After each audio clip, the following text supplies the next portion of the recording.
The security guard's hand was gentle on my elbow, almost apologetic, but my husband's eyes, cold as a stranger's. In front of 30 employees, pessoas I had hired, trained, and mentored, Marcus Thorne fired his own wife, his pregnant wife, and the woman standing behind him, her hand resting possessively on his shoulder, she was smiling. She was also pregnant, with his baby. I lost my company, my home, my daughter, my unborn child, all in 72 hours. But here is what Marcus did not know. Here is what he never saw coming. 6 months later, I walked back into that same boardroom, not as a visitor, not as a guest. I walked in as the new CEO. The investors did not just reinstate me, they chose me over him. And when the police put handcuffs on Marcus right there at the conference table, in front of the same board members who had voted to destroy me, I leaned close and whispered something that made him realize he had made the biggest mistake of his life. This is the story of how I lost everything and how I got it all back. Stay with me until the end, because what happened next will change how you see betrayal, survival, and the power of a woman who refuses to quit. The lesson. If this story touched something inside you, here's what I want you to remember. You are stronger than the worst thing that ever happened to you. The people who try to break you do not define you. How you rise from the ashes does. The meaning. This is not just a story about revenge. It is a story about resilience, about sisterhood, about the moment when a woman stops asking for permission and starts rebuilding her life on her own terms. If you have ever been betrayed by someone you trusted, if you have ever felt like the whole world was against you, if you have ever wondered whether it was worth it to keep fighting, this story is for you. You are not alone, and your comeback is still being written. The click of the lock on my own office door was louder than any gunshot I have ever heard. I stood there in the hallway of Pinnacle Solutions, the company I had built from nothing, watching a security guard change the code on a door that had my name on it for 10 years. My name, Rachel Mitchell, co-founder, chief operating officer, the woman who had written the first line of code in our garage while eating cold pizza at 2 in the morning. And now I was being escorted out like a criminal. My husband stood 15 feet away, adjusting the cuffs of his designer shirt. Marcus Thorne did not even have the decency to look at me. He was too busy accepting quiet congratulations from the 3 board members who had just voted to terminate me. 3 men he played golf with every Saturday. 3 men who had eaten at our dinner table and told me I was the backbone of this company. 30 employees watched from their desks. People I had hired. People I had mentored. People whose children's birthdays I remembered, whose promotions I had fought for, whose tears I had wiped when projects failed and we had to start over. They would not meet my eyes. Standing just behind Marcus, her hand resting casually on his shoulder, in a gesture so intimate it made my stomach turn, was Chloe Bennett, 29 years old, brand strategist. The woman who had been sleeping with my husband for at least 4 months, though I had only figured that out 72 hours ago. She was smiling, not a big smile, not obvious, just a small curve of her lips, the kind of expression you might miss if you were not looking for it. But I was looking, and I saw it, the triumph, the satisfaction of a predator who had finally cornered her prey. I was 48 steps from the elevator. I know because I counted them. The security guard walked beside me, a young man named Carlos, who I had personally approved for hire 3 years ago. His hand hovered near my elbow, but did not touch me, as if he could not decide whether he was escorting a former executive or a prisoner. 23 steps. I passed the motivational poster I had hung on the wall during our first year in this building. Built by believers, it said, in bold letters, over a photograph of a sunrise. I had believed. God help me. I had believed in everything. 15 steps. I passed the photo wall showing company milestones. Every single picture featured Marcus in the center, smiling, shaking hands, accepting awards. I was in most of them too, but always at the edge. Always cropped just a little too tight, as if I were an afterthought rather than a founder. I had never noticed that before. Funny, the things you see when your whole world is burning down around you. 7 steps. A woman from accounting started to stand, her mouth opening as if she wanted and to say something. I shook my head slightly, and she sat back down. I did not want anyone else to become a target. 0 steps. The elevator doors opened with a soft chime that sounded like a funeral bell. I stepped inside, turned around, and in that brief moment before the doors closed, I looked directly at my husband for the first time since he had read the termination letter aloud to the entire board. His eyes were cold, empty. The eyes of a stranger, wearing the face of the man I had loved for 11 years. The man whose child was growing inside me at this very moment. 8 weeks along, a secret I had been saving for the anniversary gala, a surprise I had planned to announce with champagne and tears of joy. He did not know. He would never know. The elevator doors closed, and I was alone with my reflection in the polished steel. A 41-year-old woman in a navy blue dress, pearls at her throat, not a hair out of place. From the outside, I looked exactly the same as I had looked this morning when I kissed my daughter goodbye and told her Mommy would be home in time for dinner. From the inside, I was already dead. The elevator descended. 17 floors of freefall that felt like 17 years of my life collapsing in on themselves.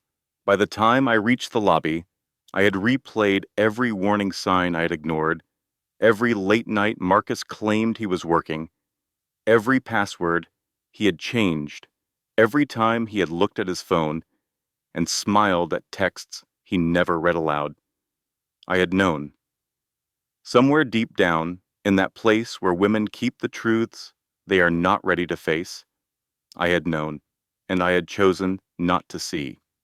The lobby security guard, an older man named Franklin, who had worked here since before we moved into this building, looked at me with something like pity in his eyes. "Do you need me to call someone, Ms. Mitchell?" he asked quietly. "No," I said. My voice sounded strange to my own ears, like it was coming from very far away. "No, Franklin. I am fine. I was not fine. I was so far from fine that the word had lost all meaning. I walked out of the building I had helped design, past the fountain I had chosen, under the logo I had sketched on a napkin 12 years ago when Marcus and I were just 2 dreamers, with a laptop and a plan. The Dallas sun hit my face like an accusation, bright, merciless, revealing. I stood on the sidewalk for what felt like hours, but was probably only minutes, watching normal people walk past on their normal lunch breaks, living their normal lives. None of them knew that 3 days ago, at what was supposed to be the happiest night of my professional life, my entire world had shattered into a million pieces.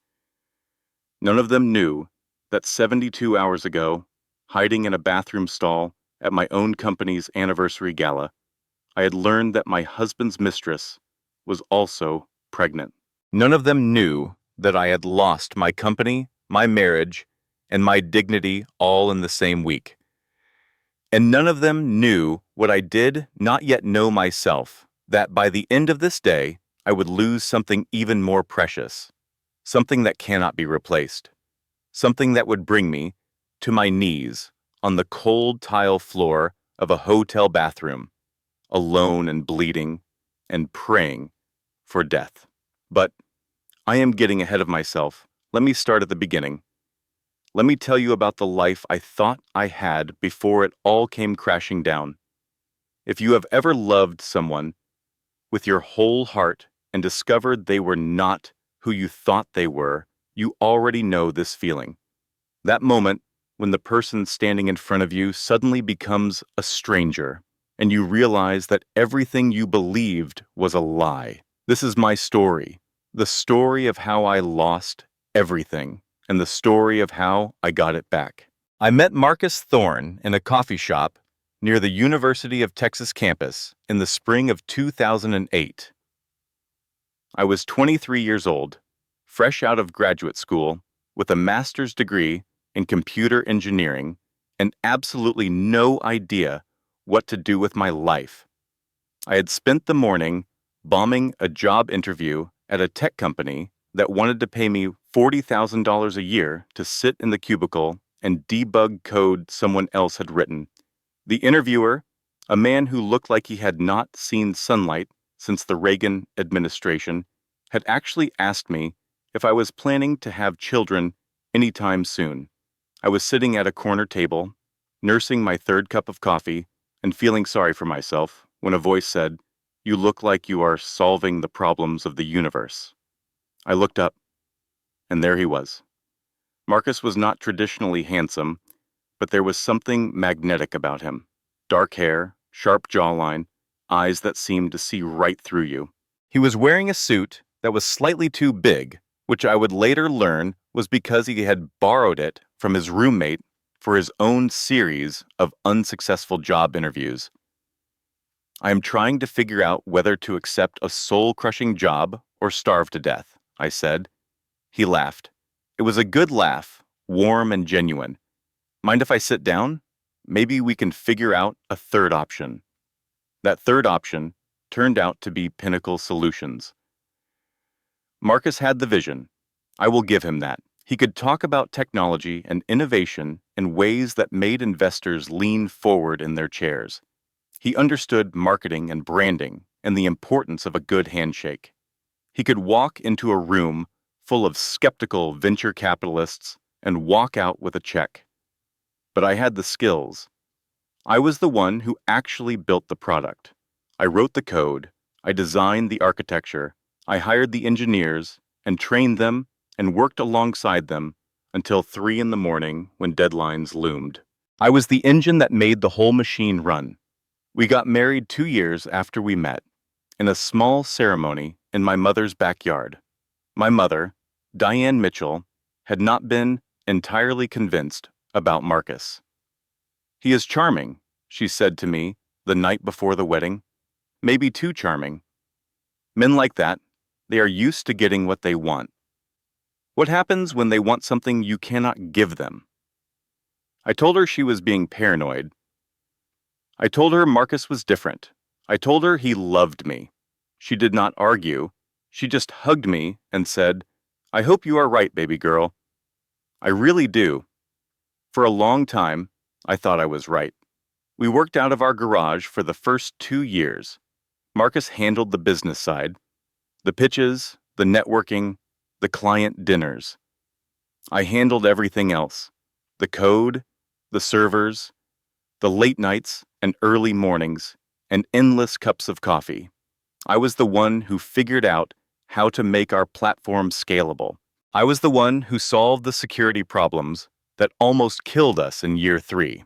I was the one who personally flew to Houston when our biggest client had a crisis and spent 48 hours straight fixing a bug that would have cost us the contract. Marcus was there for the celebrations. I was there for the work. But I did not mind. We were a team, or so I believed. He was the face, I was the foundation. It worked. We moved into a real office in year 4. By year 7, we had 50 employees and a valuation of $40 million. By year 10, we were worth $85 million, with contracts across the energy sector and a reputation as one of the most innovative tech consulting firms in Texas. Somewhere along the way, we also had a daughter. Lily came into the world on a Tuesday afternoon in October, screaming at the top of her lungs and immediately wrapping both her parents around her tiny finger. She had Marcus's dark hair and my stubborn chin, and from the moment I held her, I knew that everything I had built, every sacrifice I had made, had been worth it. For her, all of it was for her, But children change a marriage. Anyone who tells you differently is lying or has never had children. The sleepless nights, the endless demands, the way your identity shifts from person to parent in ways you never expected. I threw myself into motherhood with the same intensity I brought to everything else, maybe too much intensity. Marcus started working later, traveling more, coming home when Lily was already asleep and leaving before she woke up. I told myself it was normal. I told myself he was just focused on the company. I told myself that once things settled down, once we hit our targets, once we secured the next round of funding, he would come back to us. I was very good at telling myself stories. The truth is, I should have seen the signs years before Chloe Bennett ever walked through our doors. The emotional distance, the way he stopped asking about my day, the separate bedrooms that started as a practical solution when Lily was a colicky infant and somehow became permanent, the passwords on his phone, the private calendar appointments, the overnight business trips that never seemed to produce any new business. But I was busy. Building a company and raising a daughter and trying to be everything to everyone does not leave much time for examining the cracks in your own foundation. And then, 6 months before everything fell apart, Marcus hired a new brand strategist.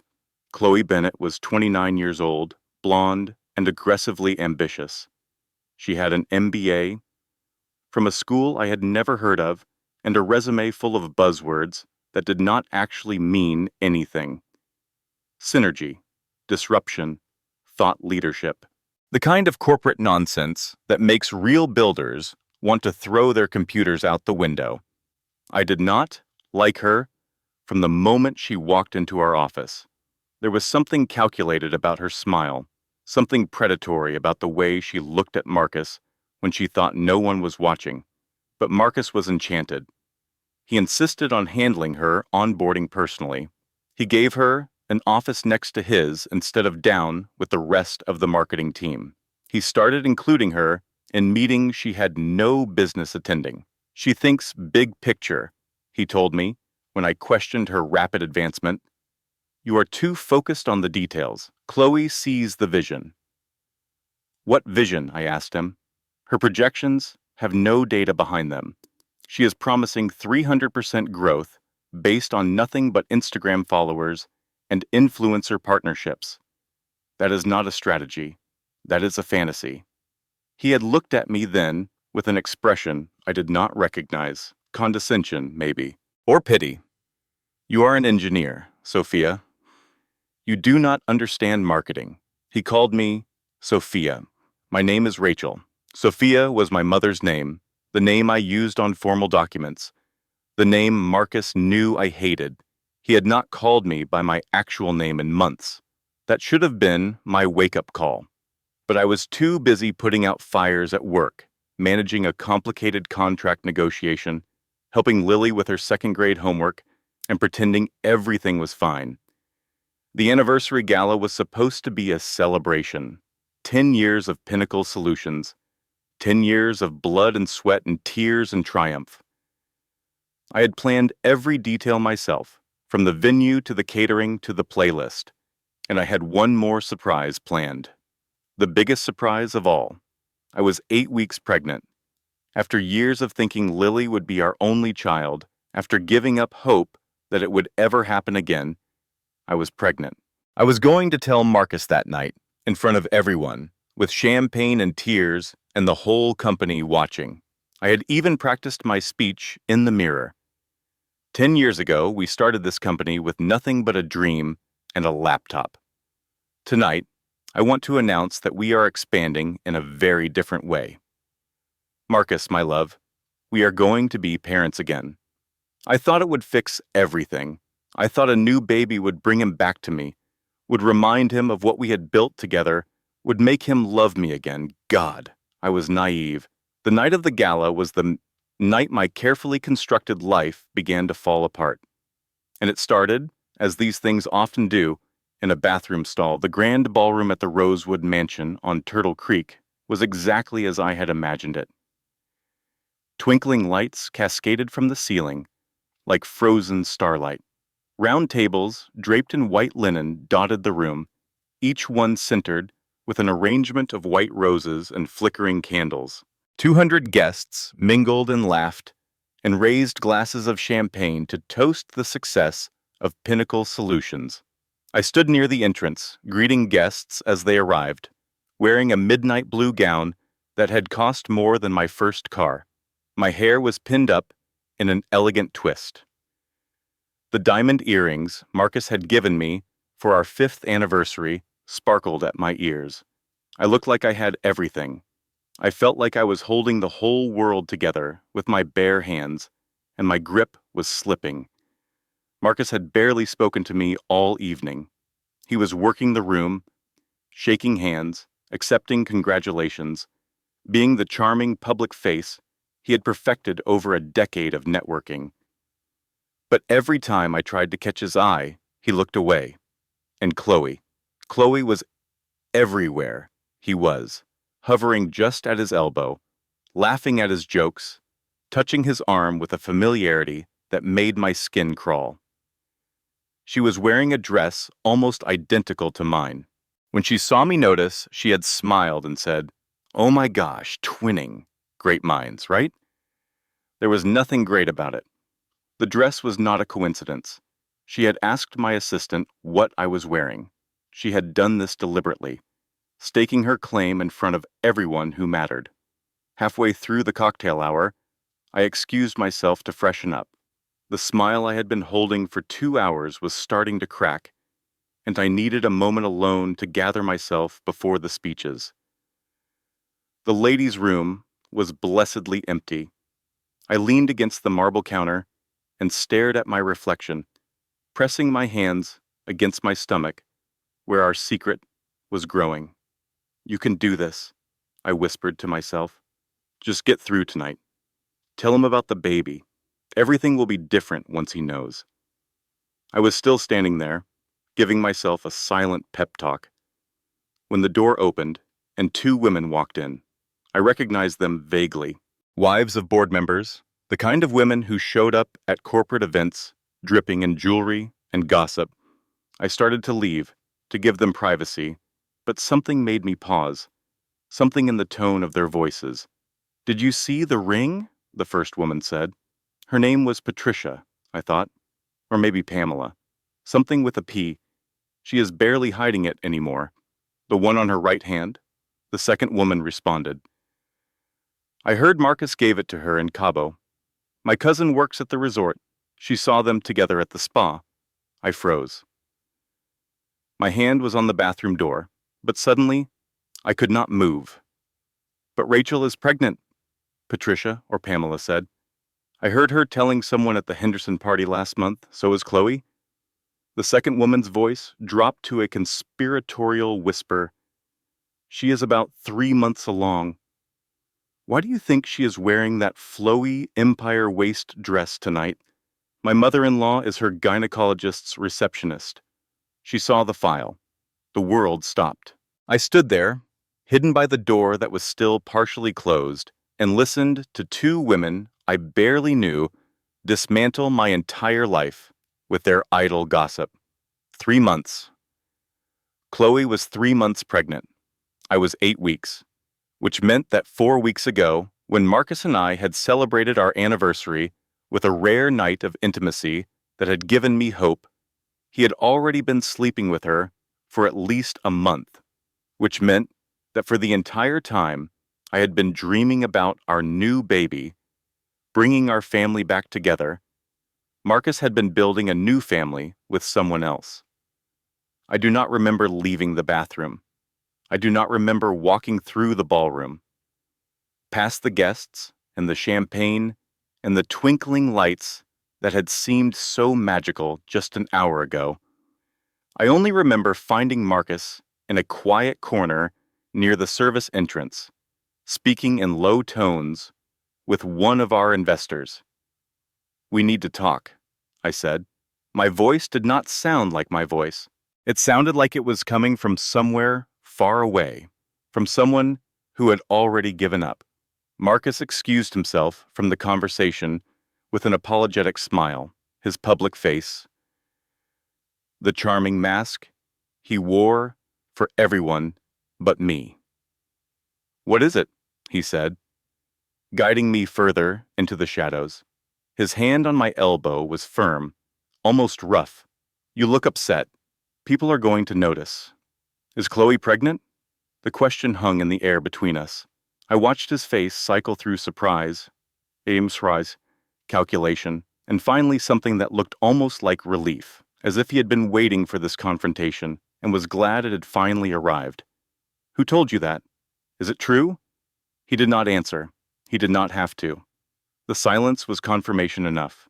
"She is 3 months along," I said, "which means you were sleeping with her while you were sleeping with me, which means you have been lying to me for at least 4 months, which means everything about our marriage is a lie." "You are being dramatic," Marcus said. His voice was cold, clinical, as if we were discussing a budget discrepancy rather than the destruction of our family. "This is not the time or place." "Then when is the time? When is the place? When were you planning to tell me?" I was going to handle it. He reached for my arm, his grip tightening when I tried to pull away. "Chloe understands the situation. She knows I cannot leave you right now, not with the company in a critical phase. We had an arrangement." "An arrangement?" My voice rose despite my best efforts to control it. "You had an arrangement with your mistress about how to manage your pregnant wife? Keep your voice down." "No." I pulled my arm free, stepping back from him, finally seeing clearly the man I had married, the man I had built a company with, the man I had trusted with everything. "No, Marcus. I am done keeping my voice down. I am done pretending everything is fine when it is not. I am done being convenient." And then, because apparently the universe had decided that my humiliation was not yet complete, I heard it. The unmistakable click of a microphone going live, the soft pop of the sound system activating. Our conversation was being broadcast to the entire ballroom. 200 guests, our employees, our investors, our clients. Every single person who mattered to our professional lives was now hearing me confront my husband about his pregnant mistress. I turned, slowly, to find the source of the sound. Chloe Bennett stood by the DJ booth, her hand still resting on the microphone switch she had just flipped. Her expression was one of practiced innocence, wide eyes and parted lips, as if she had made a terrible accident and was just so sorry. But her eyes told a different story. Her eyes were gleaming with triumph. The ballroom was absolutely silent. 200 people staring at us. Champagne glasses frozen halfway to their lips. Conversations abandoned mid-sentence. Marcus recovered first. He always recovered first. "I think," he said, loudly, projecting his voice for the crowd, "that my wife is not feeling well. The stress of planning this event has clearly been too much for her. I am going to take her home now." He grabbed my arm again, harder this time, steering me toward the exit. I did not resist. I could not. Every ounce of fight had drained out of me, replaced by a shame so profound I could barely breathe. As we passed Chloe, she reached out and touched Marcus's other arm, a gesture of comfort, of ownership. "I hope she feels better soon," she said, loud enough for the nearest tables to hear. "Poor thing. She has been under so much pressure lately." 3 days later, I was fired from my own company. 3 days after that, I lost my baby. But in that moment, walking out of my own anniversary gala, with my husband's hand bruising my arm, and my reputation in ruins, I thought that was the worst moment of my life. I had no idea how much worse it was about to get. The board meeting was scheduled for 9 o'clock on Monday morning. I arrived at 8:30, dressed in my most professional suit, armed with documentation of every contribution I had made to this company for the past decade. I was ready to fight. I was ready to explain, to defend myself, to remind these men that without me, Pinnacle Solutions would not exist. What I was not ready for was the ambush. Marcus was already seated at the head of the conference table when I walked in. He was flanked by Richard Chen, our corporate attorney, and the 3 board members who had voted on every major decision since we went public. Henry Morrison, Walter Gibbs, and Thomas Crawford, 3 men who had eaten at my dinner table, who had sent flowers when Lily was born, who had called me the secret weapon behind Pinnacle's success. They would not meet my eyes. "Thank you for coming, Rachel," Marcus said. His voice was smooth, practiced, as if he had rehearsed this moment. "Please sit down." I sat, and for the next 45 minutes, I listened to my husband systematically destroy my professional reputation. The documents were impressive. I will give him that. 47 pages of accusations, complete with charts and graphs and what appeared to be independent audit findings. Financial mismanagement, hostile work environment complaints, evidence of erratic behavior and poor judgment, a pattern of undermining company initiatives. It was all lies, every single page. The financial discrepancies were Marcus's own unauthorized expenditures, filtered through shell companies I had only recently discovered. The hostile work environment complaints were fabricated, submitted through anonymous channels that conveniently could not be traced. The erratic behavior was my emotional reaction at the gala, which had been broadcast to 200 witnesses thanks to Chloe's convenient accident with the microphone. "This is insane," I said, my voice shaking. "These documents are fabricated. The financial irregularities are not mine, they are his. He has been funneling company money to consulting firms that do not exist. I have proof." I reached into my briefcase and pulled out my own documentation, bank statements, wire transfers, the corporate registration for Bennett Thorne Consulting, a shell company named after Marcus and his mistress that had received over $2 million in company funds over the past 6 months. "Ms. Mitchell," Richard Chen said, using my maiden name as if my marriage to Marcus no longer existed, "we have already reviewed your allegations. The payments you are referring to were authorized expenditures for legitimate business purposes." "Legitimate business purposes?" I stared at him. "The company is called Bennett Thorne. It is literally named after my husband and his mistress." Richard produced another document. This one had my digital signature at the bottom.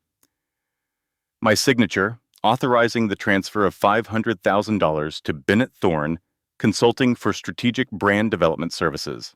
"I never signed that," I said. My voice was barely a whisper now. The fight was draining out of me as I recognized the scope of what had been done. He forged my signature. He used my credentials to authorize his own theft. The board members exchanged glances. Henry Morrison cleared his throat. "Rachel," he said, not unkindly, "we have known you for a long time. We do not want to believe these things about you, but the evidence is overwhelming. And frankly, your behavior at the gala was witnessed by everyone. You made serious accusations against your husband in public. You were hysterical. I was not hysterical. I was betrayed." "Nevertheless," Henry continued, "the board has determined that your continued presence at Pinnacle Solutions is detrimental to the company's interests. We are terminating your employment, effective immediately. You cannot do this." My voice broke on the last word. "I built this company. I own shares. I have rights." "Your shares are non-voting," Richard Chen said, "as specified in the corporate bylaws you signed in 2012, and your employment contract includes a termination for cause clause. You are entitled to no severance."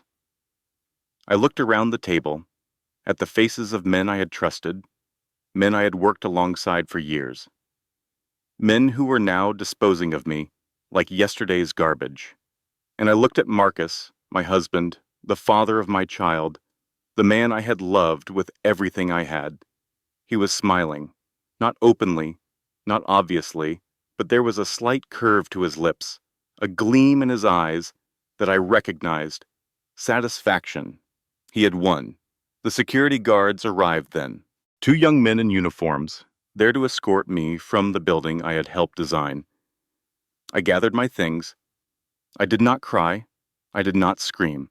I walked out of that conference room with my head held high, past the employees who watched in stunned silence, past Chloe Bennett's empty desk, where a nameplate already read, Vice President of Brand Strategy. 23 steps to the elevator. The same walk I had imagined 1,000 times, but always walking toward something, never running away. The doors closed. I descended, and I thought that was the worst moment of my life. I was wrong. I drove home in a daze. My home. Our home. The house Marcus and I had bought together 5 years ago, when Pinnacle finally started making real money. 5 bedrooms, a pool, a backyard where Lily had learned to ride her bike. I had picked out every piece of furniture, chosen every paint color, planted the roses that bloomed along the front walk. The locks had been changed. I stood on my own front porch, key in hand, trying to understand why it would not work. Then I heard my daughter's voice on the intercom. "Mommy? Lily? Baby, let me in. Mommy needs to come inside." A pause. Then in a small voice that broke my heart, "Daddy says you need to calm down before you can see me. He says you are sick, Mommy. He says you need to get better first." "I am not sick, sweetie. Daddy is confused. Please just let me in." Another pause. Longer, this time. I could hear muffled voices in the background. Marcus's voice, and then another voice, higher, younger. Chloe's voice, in my house. With my daughter. Lily came back on the intercom. "Miss Chloe says I should go play in my room now. She says grown-up stuff is happening. She says maybe you can visit next week if you feel better." The intercom clicked off. I stood on my own front porch, locked out of my own home, separated from my own child, and I felt something inside me crack. Not break, not yet, but crack, like ice on a frozen lake, hairline fractures spreading in every direction. I drove to a hotel. I checked in using a credit card. I prayed still worked. I closed the door of the sterile, beige room and sat on the edge of the bed and stared at the wall. That was when the pain started. At first, I thought it was stress, my body rebelling against the worst day of my life. Cramps, low in my belly. Nothing serious. I had been through worse, but the cramps got worse. And then there was blood. I will not describe what happened next in detail. Some pain is too private to share. But by midnight, I was curled on the bathroom floor of that hotel room, cold tile against my cheek, alone and bleeding and praying for death. The baby was gone. In 72 hours, I had lost my company, my home, my daughter, and my child. I lay on that bathroom floor for a long time. Hours, maybe. I thought about not getting up. I thought about how easy it would be to just stay there, to let go, to stop fighting. But somewhere around 3 in the morning, my phone buzzed. A text from Lily. 3 words and an emoji. "I love you, Mommy." Heart. She had borrowed Marcus's phone. She was thinking of me. She still loved me. I got up off the floor. I cleaned myself up. I called my mother. And I started to figure out how to survive. My mother's apartment was small. 2 bedrooms, 1 bathroom. A kitchen that barely fit 2 people standing side by side. After my father died 6 years ago, Diane Mitchell had sold the house in Plano and moved into this modest place in a quiet complex 20 minutes from downtown Dallas. She had never liked the big house anyway. Too much empty space, she said. Too many rooms with nothing in them but memories. For the next month, I lived in her spare bedroom. I slept on sheets that smelled like lavender fabric softener and home. I ate dinners she cooked because she said I was too thin, and I cried into her shoulder when the grief became too much to carry alone. and I learned exactly how thoroughly Marcus had destroyed me. The divorce papers arrived on day 4. Marcus was filing on grounds of irreconcilable differences, which was legal speak for I want this over quickly before she figures out how much I have stolen. The prenuptial agreement I had signed 11 years ago, when we were broke and in love and the company was worth nothing, specified that all corporate assets would remain with the managing founder in the event of divorce. The managing founder was defined as the CEO. Marcus had been CEO since day 1. I had been COO. I got nothing. No shares, no buyout, no compensation for the decade of my life I had poured into building Pinnacle Solutions from a garage startup into an $85 million company. The custody papers were worse. Marcus had filed an emergency motion claiming I was mentally unstable, citing my public breakdown at the gala and my subsequent aggressive behavior when I attempted to forcibly enter the family home. He had witnesses. He had Chloe's statement describing how frightened she had been when I pounded on the door demanding to see Lily. He had a letter from a psychiatrist I had never met expressing concern about my psychological state based on secondhand reports. The judge, a man who apparently golfed at the same country club as Marcus, granted him temporary primary custody. I was allowed supervised visits twice a week, 1 hour each, at a neutral location, my own daughter. Supervised visits. I sat in my mother's kitchen, reading through the legal documents, and I felt something I had not felt since the night on the bathroom floor. Despair? Yes, but also something else, something harder. He is not going to get away with this, I said. My mother set a cup of coffee in front of me. Like the way I like it? The way she had made it for me since I was 16 years old and studying for finals. How are you going to stop him? I do not know yet, but I am going to find a way. She sat down across from me, her weathered hands wrapped around her own cup. My mother had worked as a legal secretary for 30 years before she retired. She had seen 1,000 divorces, 1,000 custody battles, 1,000 women who thought they could win and ended up with nothing. Rachel, she said carefully, I am not saying you should give up, but I need you to understand what you are fighting. Marcus has money. He has lawyers. He has connections. He has spent months planning this, setting you up, building his case. You have been blindsided. I know. And those documents you found? The shell companies? The forged signatures? Your word against his and an entire board of directors. A board he handpicked, in a state where the judges play golf with the same people Marcus plays golf with. I know. So what is your plan? I do not have one yet, I admitted, but I am going to find someone who does. That someone turned out to be Emma Collins. Emma and I had been roommates at the University of Texas, back when we were both broke college students eating ramen noodles and dreaming about our futures. She had gone on to law school while I went into engineering. We had stayed close through the years, godmother to each other's children, the kind of friend who shows up without being asked when everything falls apart. She showed up on day 12. I brought wine, she said when my mother opened the door, and a legal pad. We have work to do. Emma was 42 now, partner at a mid-size firm that specialized in corporate litigation. She had been through her own divorce 3 years ago, a brutal fight that had left her wiser and harder and very, very good at her job. We sat at my mother's tiny kitchen table, and Emma laid out the situation with the clinical precision of someone who had seen this story 100 times before. Here is what we know, she said. Marcus has been planning this for at least 6 months. The shell companies, the forged signatures, the manufactured evidence against you. This was not a crime of passion. It was a carefully orchestrated theft, I know. What you do not know, Emma continued, is that Marcus is sloppy. Arrogant men always are. They think they are too smart to get caught. She pulled a folder from her bag and spread its contents on the table. I have been doing some digging. The consulting fees paid to Bennett Thorne. Consulting?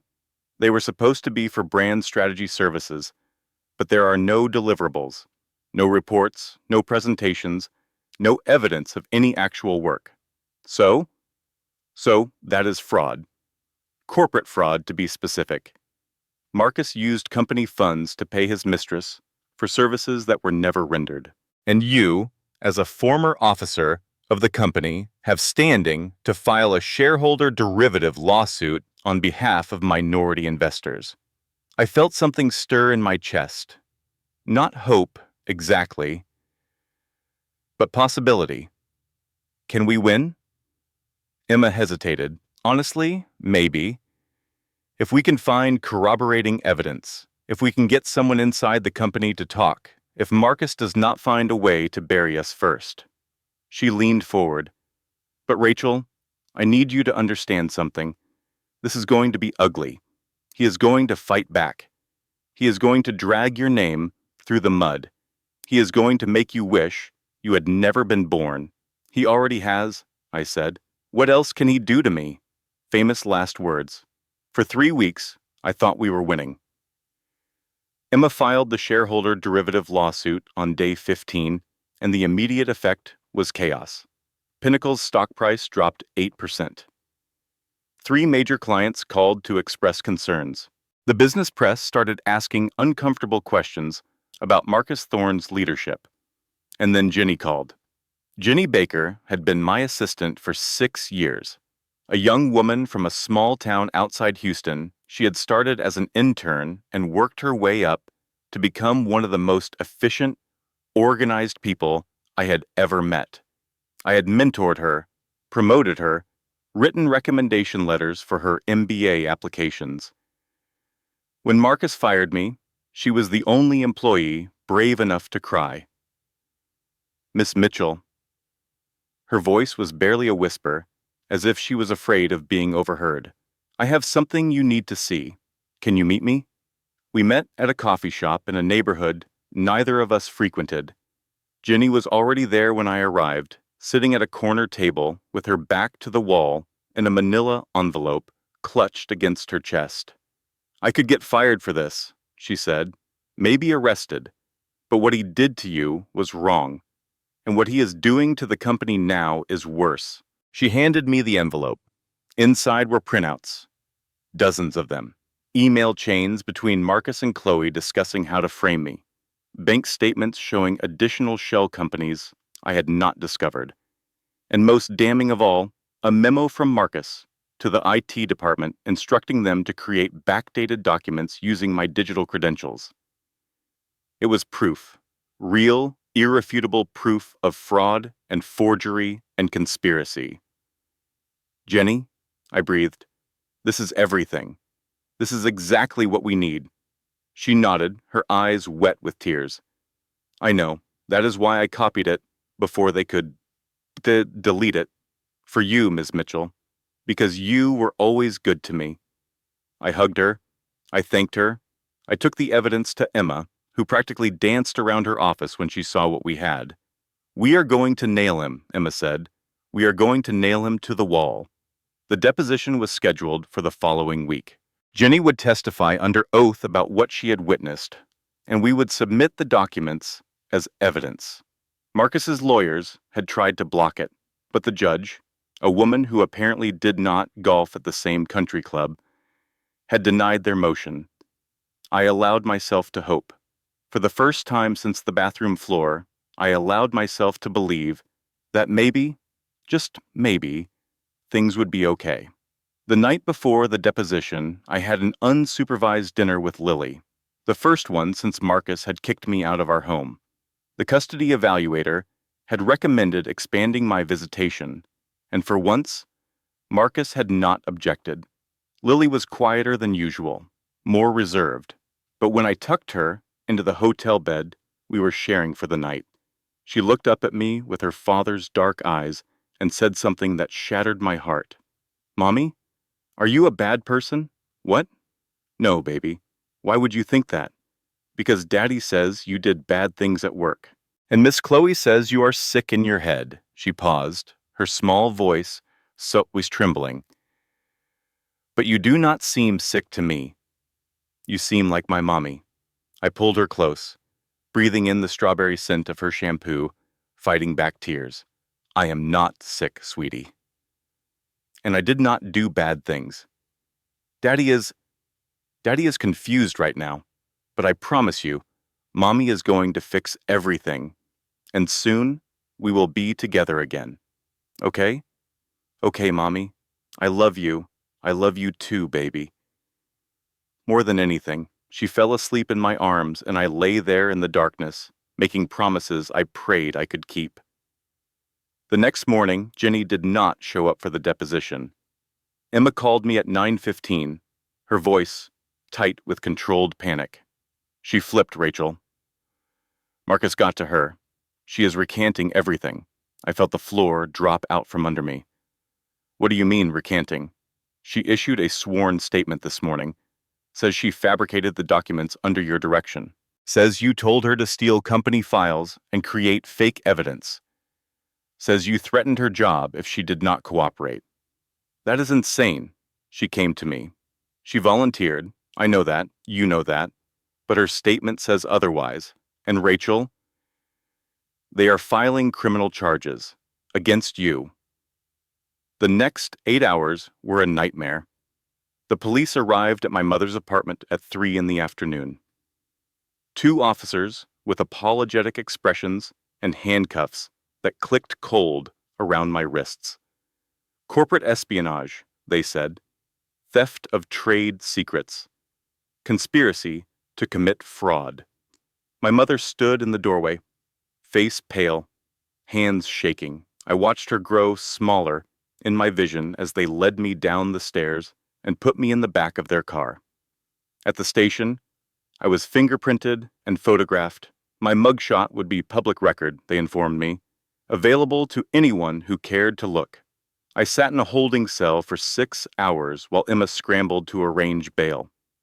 The walls were gray. The bench was hard. The toilet had no seat. And I thought about Lily, waking up tomorrow to find out her mother had been arrested. I thought about the news headlines that would follow. I thought about Marcus, sitting in his corner office, probably laughing. Around 10 that night, Emma arrived with bail papers. We got you out, she said. But Rachel, this is bad. Really bad. The criminal case is separate from the civil suit. Even if we prove Marcus is dirty, the charges against you could stick. What about the custody evaluation? She hesitated. That is the other thing. Marcus filed an emergency motion this afternoon citing your arrest. The judge granted him sole physical custody pending resolution of the criminal case. I stared at her. The words did not make sense. None of this made sense. I cannot see Lily? Supervised visits only. Once a week. At the county facility? The county facility. A sterile room with plastic chairs and social workers watching every interaction. A room where criminals visited their children. That was the moment I broke. Not dramatically, not with screaming or tears. I just felt something inside me give way. Like a building whose foundation has finally crumbled too much to bear the weight anymore. I had tried. I had fought. I had done everything right, and Marcus had won anyway. The calls started coming on day 3 of my criminal case. The first was from Margaret Wells, former vice president of sales at Pinnacle Solutions. I remembered her vaguely, a competent woman who had left the company 3 years ago under circumstances that had seemed murky at the time. Ms. Mitchell, I heard what happened to you. I have something you might want to see. The second was from a woman named Linda Torres. It took me a moment to place the name. And then I remembered. Linda had been married to Marcus before me. Their marriage had lasted 4 years and ended badly, though Marcus had always claimed she was mentally unstable and the divorce was amicable. She found me through my mother, who had somehow gotten her number from an old friend of an old friend. Everything he is doing to you, Linda said, he did to me. The lies, the manipulation, the custody tricks. I lost my son for 3 years because of his games. I finally got him back. You will too. The third call came from a woman I had never heard of, Dr. Susan Palmer, a psychologist in Austin who had been Chloe Bennett's roommate in graduate school. I do not know if this helps, she said, but Chloe has a pattern. She targets married executives, ingratiates herself, destabilizes the marriage, positions herself as the savior. She did it at her last company, too. There was a lawsuit that got settled quietly. I can send you the details. By the end of the week, I had heard from 5 women, 5 different people whose lives had been touched and damaged by Marcus Thorne and his current mistress. Each one had a piece of the puzzle. Financial records, custody documents, harassment complaints, patterns of behavior that were invisible in isolation but undeniable when viewed together. We gathered at Emma's apartment on a Saturday afternoon. My mother was there too, because Diane Mitchell had not survived 67 years on this earth by sitting on the sidelines when her daughter needed her. Margaret spread her documents on the coffee table. These are the real books from 3 years ago, before Marcus had them altered. You can see the discrepancies clear as day. Money going out to contractors who do not exist. Payments to consulting firms that are just shell companies. Linda added her papers to the pile. And this is the playbook he used during our divorce.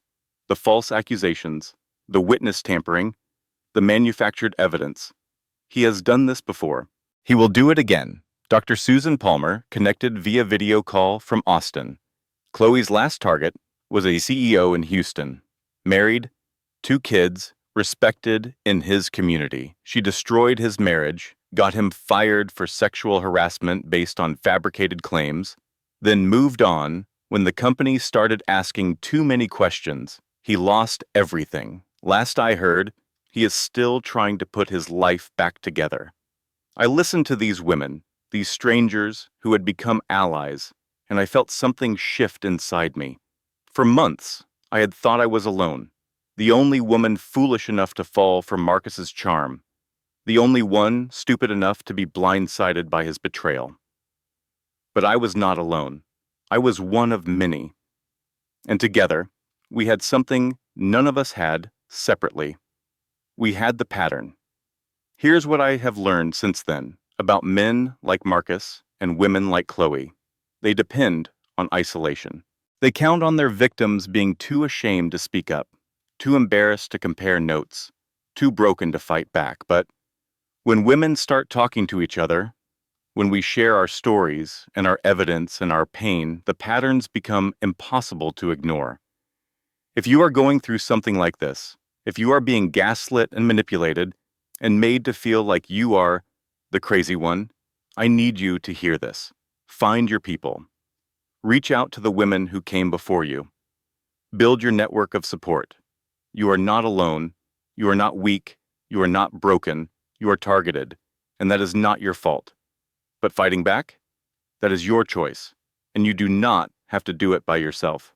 We spent that Saturday building our case, not for the criminal trial, which was still grinding forward on its own terrible timeline, but for something bigger, something that would hit Marcus where it actually hurt, his wallet, his reputation, and his precious acquisition deal. Because Margaret had brought one more piece of information to our meeting, something she had overheard from a former colleague who still worked at Pinnacle. Marcus was selling the company.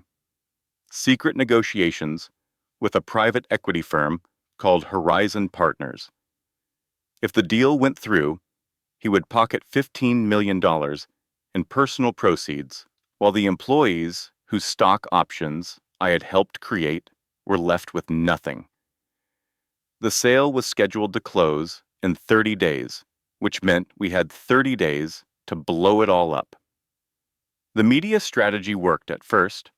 Linda connected me with a journalist she knew at the Dallas Business Journal, a woman named Sarah, who specialized in corporate fraud stories.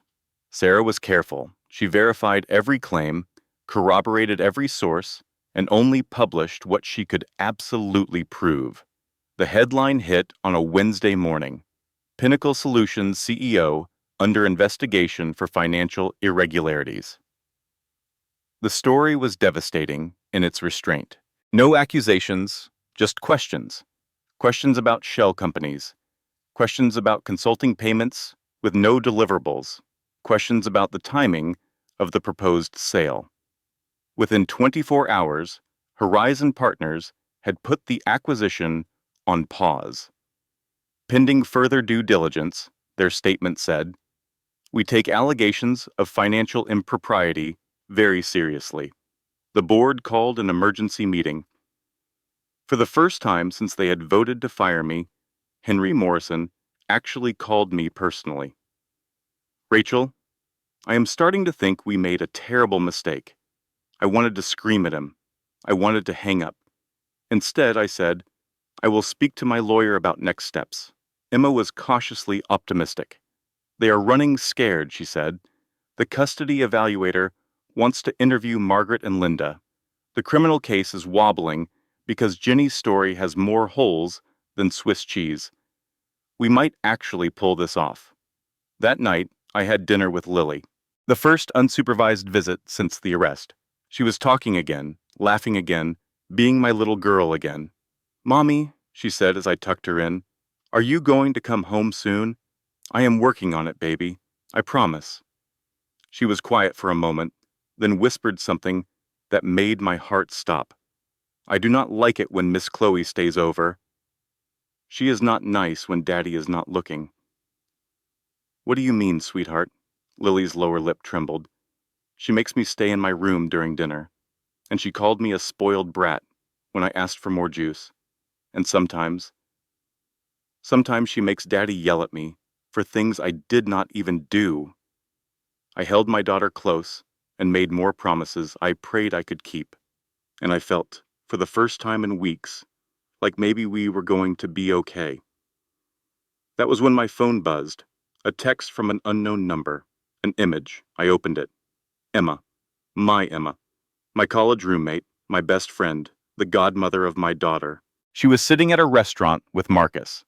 Not a business meeting, a romantic dinner. Candles and wine in his hand covering hers across the table. The second text arrived before I could process the first. "Your best friend has been giving him information for months. How do you think he has always been one step ahead?" I stared at the photo. The woman who had been leading my fight. The woman I had trusted with everything. The woman who had been sleeping with my husband. I do not remember driving to Emma's apartment. I do not remember parking or climbing the stairs or pounding on her door. I only remember her face when she opened it. The way her expression crumbled from confusion to recognition to guilt. "Rachel, I can explain." "Explain what? That you have been sleeping with Marcus? That you have been feeding him information while pretending to help me?" It was before I knew everything he did. She was crying now, mascara running down her cheeks. He approached me months ago. I was lonely and he was charming, and by the time I realized what kind of man he was, I was in too deep. The information I gave him was early on. I have been trying to make it right. Make it right? I laughed. And the sound was ugly even to my own ears. "You cannot make this right, Emma. You destroyed everything. I left. I drove. I did not know where I was going until I got there." The Margaret Hunt Hill Bridge, a graceful white arc spanning the Trinity River, the Dallas skyline glittering in the distance. I parked, got out, walked to the railing. The river was dark below. The wind was cold on my face. And I thought about how easy it would be to just let go, to stop fighting, to stop hurting. Every time I thought I had hit bottom, there was another trapdoor, another betrayal, another loss. my company, my daughter, my baby, my best friend. What was left? What was the point of fighting when Marcus always won? My phone rang. I almost did not answer. But something made me look at the screen. Lily's number. Mommy? Her voice was small and scared and half asleep. Lily? Baby, what is wrong? I had a bad dream? Daddy is not home, and Miss Chloe said she was busy. Can you sing me the song? The one about the stars? I stood on that bridge, wind whipping my hair, tears streaming down my face, and I sang my daughter to sleep over the phone. Twinkle, twinkle, little star. How I wonder what you are. By the time she fell asleep, I was back in my car, driving, living. My daughter needed me. That was enough. That had to be enough. If you are in that dark place right now, please listen to me. Please think of the one person who needs you here. Please hold on to that. And if you cannot think of anyone, let me tell you right now, I need you here. A stranger on the internet, sharing her story, needs you to keep going. Because someone out there is going to be saved by your story someday, and you need to be alive to tell it. The National Suicide Prevention Lifeline is available around the clock. Call 988. You are not alone. The morning after the bridge, I did not go back to my mother's apartment. I went to a diner, ordered coffee, opened my laptop. Emma had been the strategist, the lawyer, the one with the plan. Without her, I had nothing. So I did what I had always done when everything fell apart. I went back to the beginning. I went back to what I was actually good at. I stopped fighting on Marcus's terms. For months, I had been playing defense. Lawsuits and custody battles and criminal charges and media strategies, all reactive, all responding to whatever new attack Marcus launched. But I was not a lawyer. I was an engineer, a builder, a problem solver. What was the actual problem? Marcus was selling the company. In 27 days, if the Horizon Partners deal went through, he would pocket $15 million and disappear. The employees would be laid off. The clients would be abandoned, and I would spend years fighting legal battles against a man with unlimited resources and no conscience. But if the deal did not go through, everything changed. The board would have to face the mess Marcus had created. The investors would demand accountability. The whole house of cards would come tumbling down. I needed to talk to Horizon Partners. Not through lawyers, not through media leaks. Directly. I found their offices in Chicago. I booked a flight with the last of my savings. I showed up without an appointment and told the receptionist I had information relevant to their Pinnacle acquisition. She looked at me like I was crazy, which, given everything I had been through, was probably fair. I waited 3 hours. I read every magazine in their lobby twice. I rehearsed what I was going to say until the words stopped sounding like words. Finally, someone came to get me. A young associate who led me down a hallway lined with abstract art and into a glass-walled conference room where a woman was waiting. Catherine Rhodes was in her 50s, silver-haired, sharp-eyed. She wore a suit that probably cost more than my car, and she looked at me with an expression of skeptical curiosity. Ms. Mitchell, I have heard about you. She did not offer to shake hands. Sit down. I sat, and for the next 30 minutes, I told her everything. Not the emotional story, not the betrayed wife narrative, the facts, the numbers, the evidence I had gathered, the shell companies, the fabricated documents, the forged signatures, the systematic looting of company resources, the lies Marcus had told her team during due diligence. I also told her things she did not know. That half of Pinnacle's major clients were loyal to me, not Marcus. That 3 of them had already started shopping for alternatives. That 7 senior engineers had updated their LinkedIn profiles in the last month because they knew the ship was sinking. You are not buying an $85 million company, I told her. You are buying a crime scene. Catherine listened without interrupting. When I finished, she was quiet for a long moment. Why are you telling me this? You could be sabotaging the deal to hurt your ex-husband. I could be, but that is not why I am here. I am here because I built Pinnacle Solutions. I wrote the code. I recruited the talent. I managed the relationships.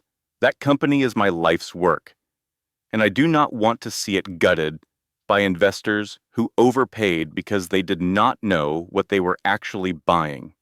What do you want? Honestly, I want my company back. I want my daughter back. But I will settle for justice. Catherine studied me for another long moment. Then she reached for her phone and made a call. Clear my afternoon and get the due diligence team back in here. We have work to do.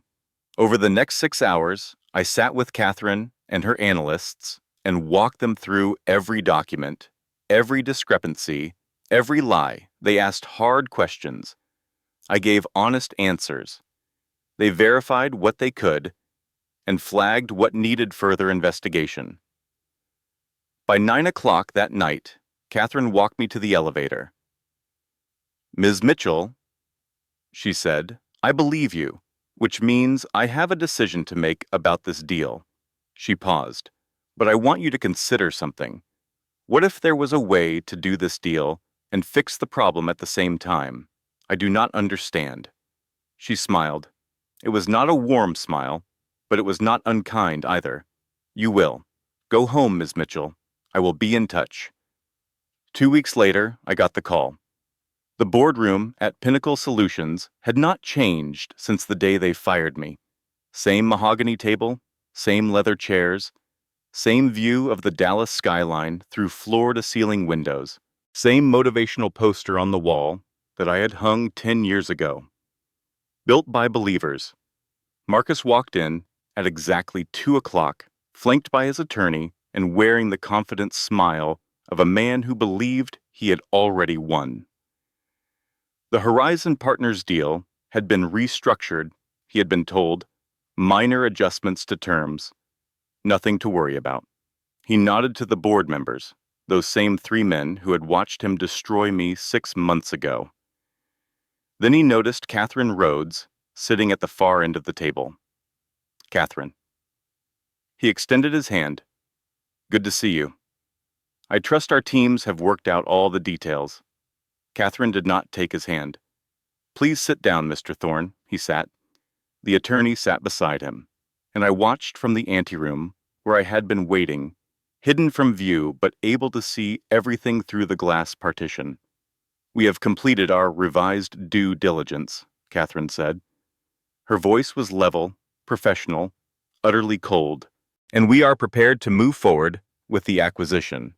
Marcus's smile widened. "However," Catherine continued, "our new terms include a significant change in leadership.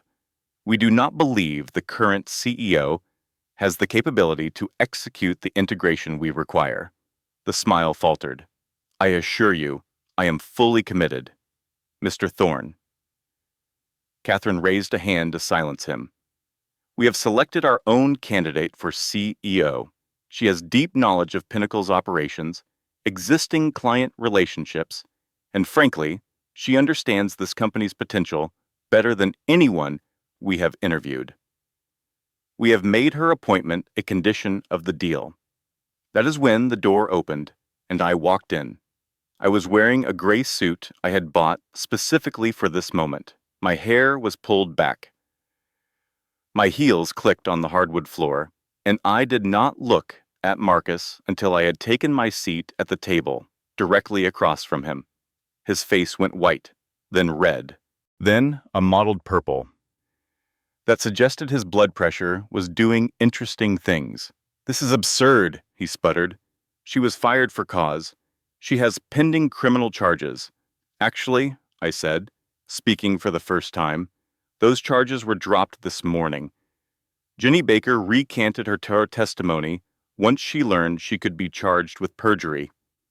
Apparently, she kept the text messages you sent her, instructing her exactly what to say. Conspiracy to file a false police report is a felony." I watched the information hit him, watched him look around the table for allies and find none. Catherine spoke again. Ms. Mitchell will be assuming the role of CEO effective immediately, with a 12% equity stake in the restructured company. Your shares, Mr. Thorne, will be diluted accordingly. You cannot do this. His voice cracked. I built this company. I am the founder. You are a fraud, Catherine said, and we have the evidence to prove it. She nodded toward this door, and two people entered. One was Detective Sarah Walsh, a woman I had met 3 weeks ago when Margaret's documents finally made their way to the Economic Crimes Unit. The other was a process server. Marcus Thorne, Detective Walsh said, you are under arrest for wire fraud, embezzlement, and conspiracy to file a false police report. You have the right to remain silent. They put him in handcuffs right there in the boardroom, in front of the board members who had enabled him, in front of the attorney who had helped him destroy me, in front of the same windows where he had once stood and told me I was not a visionary like him. As they led him toward the door, he turned back to look at me. You think you have won? His voice was raw, desperate. You have destroyed everything. Our company, our family. Lily is going to grow up knowing her mother sent her father to prison. I stood up, walked toward him, stood close enough that only he could hear what I said next. No, Marcus. Lily is going to grow up knowing her mother fought for her. She is going to know that when everyone said to give up, her mother did not. She is going to know that manipulation and cruelty are not love, and when someone tries to treat her the way you treated me, she will recognize it, and she will run. He stared at me, and for just a moment, behind the anger and the fear, I saw something else. Regret, maybe. Or the closest thing to it that a man like Marcus was capable of feeling. I loved you, he said quietly. In the beginning, I really did. I know, I said. That is what made it so effective. The police led him away. Chloe Bennett, who had been waiting in the lobby, expecting to celebrate, was served with a civil lawsuit for alienation of affection and conspiracy to commit fraud. I did not watch her reaction. I did not need to. The board meeting resumed. Documents were signed. Hands were shaken. And by 5 o'clock that afternoon, I was officially the CEO of the company I had built from nothing, lost to betrayal, and won back through sheer, stubborn refusal to quit. 6 months later, Pinnacle Solutions was renamed Mitchell Technologies. We completed the Horizon Partners integration. We implemented the infrastructure updates Marcus had delayed for years. We hired back every employee he had wrongly fired and created a fund for those whose retirement accounts had been damaged by his schemes. The custody battle took longer. Courts move slowly, even when the evidence is overwhelming. But eventually, the family judge reviewed Marcus's pattern of manipulation, his criminal conviction, his history of using children as weapons in his divorces. I was granted full custody of Lily. Marcus, from his minimum security prison cell, was allowed supervised video calls twice a month. Lily was in therapy, working through the confusion of loving a father who had done terrible things. We were both healing, slowly, together. I also started a foundation. Second foundation, I called it, because sometimes you have to build everything again from scratch. We provide legal resources and support networks for women going through what I went through. Margaret Wells is the COO. Linda Torres sits on the board. Dr. Susan Palmer volunteers as a counselor. The sisterhood that saved me is now saving others. People sometimes ask me about Emma Collins, whether I forgave her. The answer is complicated. She did betray me. She slept with my husband and fed him information during the most vulnerable months of my life. That is true. She also came forward to Detective Walsh with every piece of evidence Marcus had given her, including texts that proved his conspiracy. Her testimony helped secure his conviction. Her remorse seemed genuine. Do I trust her? No, probably never again. Do I understand how a lonely, vulnerable woman could be manipulated by someone like Marcus? Yes. I understand that better than anyone. Forgiveness is not about the other person. It is about you. It is about deciding that carrying the weight of that anger is not worth what it costs. I am not there yet with Emma. Maybe I never will be, but I am working on it. Not for her, for me. Here is something else I have learned. Something I wish someone had told me back when I was lying on that hotel bathroom floor, convinced that my life was over. You are stronger than you know. You are more resilient than you believe. And the things that break you can also be the things that reveal who you really are. Marcus thought he was breaking me. What he was actually doing was stripping away everything that was not essential. The pretenses, the accommodations, the endless compromises I had made to keep the peace in a marriage that was already dead. What was left, after all that burning away, was me, the real me, the builder, the architect, the woman who could construct something from nothing and then do it all over again when someone tried to tear it down. Last month, I attended a charity gala for my foundation. Lily was home with my mother, probably eating too much ice cream and staying up past her bedtime. I was wearing a dress I had chosen myself, not to impress anyone, but because I liked it. A man approached me, Daniel Hayes. He had been the forensic accountant who helped build the case against Marcus. Quiet, methodical, with kind eyes and a surprising sense of humor. "Ms. Mitchell," he said, "congratulations on the event. Thank you. And thank you for your work on my case. I never properly thanked you. You thanked me by winning. We talked about the foundation, about his work, about the strange paths that lead people to unexpected places. He asked if I would like to get coffee sometime. No pressure," he added. "I know you have been through a lot." I smiled, my first real smile in longer than I could remember. "Coffee sounds nice. Let me check my calendar. You are the CEO. Do you not make your own calendar?" "I do." "That is why I need to check with the one person whose schedule matters more than mine. The board? My daughter. She has very strong opinions about my social life. She is 7. He laughed. It was a good laugh. The kind of laugh you want to hear again. I do not know if Daniel is my future. I do not know if I am ready for that kind of hope yet. But standing there, at an event I had built, for a cause I believed in, knowing my daughter was safe and loved, I realized something. Marcus did not break me. He revealed me. He showed me how strong I actually was. He showed me who my real friends were. He showed me that I could lose everything and still find a way to stand up and fight. He gave me a reason to build something better.